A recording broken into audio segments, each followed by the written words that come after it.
আমার সাথে ঢাকা উত্তর থেকে আমার সহযোদ্ধারা এসেছেন। সবাই একটু আছো? তো সবাই আছো? সবাই আছো? আচ্ছা, আমার সাথে আমাদের সহযোদ্ধারাও আজকে এনসিপিতে, আমাদের ইনসাফের সহযোদ্ধারা এনসিপিতে যুক্ত হচ্ছেন। আমি তাদেরকেও অভিনন্দন জানাই, আমার সাথেই তারা অংশগ্রহণ করছেন।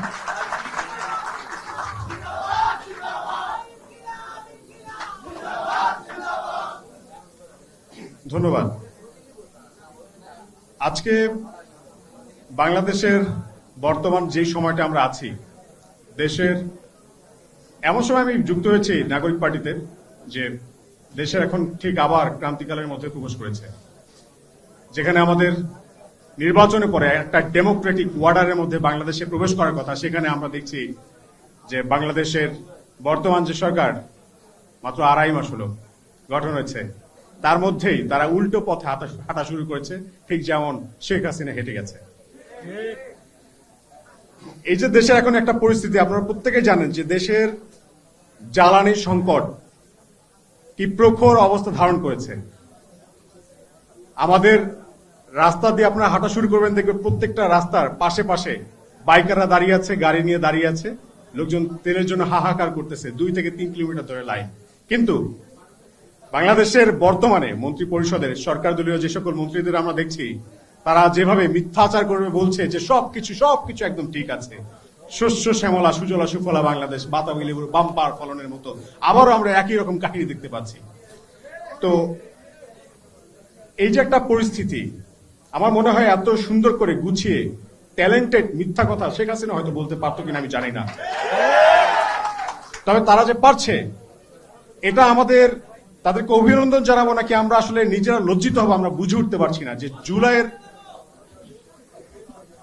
জুলাইয়ের যে আকাঙ্ক্ষা ছিল আমাদের, সে আকাঙ্ক্ষা বাস্তবায়ন করার কথা যাদের, তারা শুরুতেই যেভাবে মানুষের গণরায়কে উপেক্ষা করে ছল চাতুরির আশ্রয় নিয়ে একটা বড় ধরনের প্রতারণা করেছে, সেখান থেকে আমরা বুঝতে পারছি যে সামনের দিনগুলোতে বাংলাদেশ কোন পথে যেতে চলেছে। তা আমরা চাই না ওই সকল দিনগুলো আবার ফিরে আসুন, কারণ আমরা চাই না বারবার আবু সাইদ মুগ্ধরা রাস্তায় প্রাণ দিতে দাঁড়িয়ে যাক। আমরা চাই প্রত্যেকটা মায়ের বুক ভরা থাকুক, তারা তাদের সন্তানের সাথে বাঁচুক। আমরা চাই না আমাদের কোনো ভাই হারাক, কোনো মা তার সন্তান হারাক। সেই সাথে আপনাদেরকে এটুকু বলতে চাই যে বাংলাদেশ আমাদের প্রত্যেকের দেশ।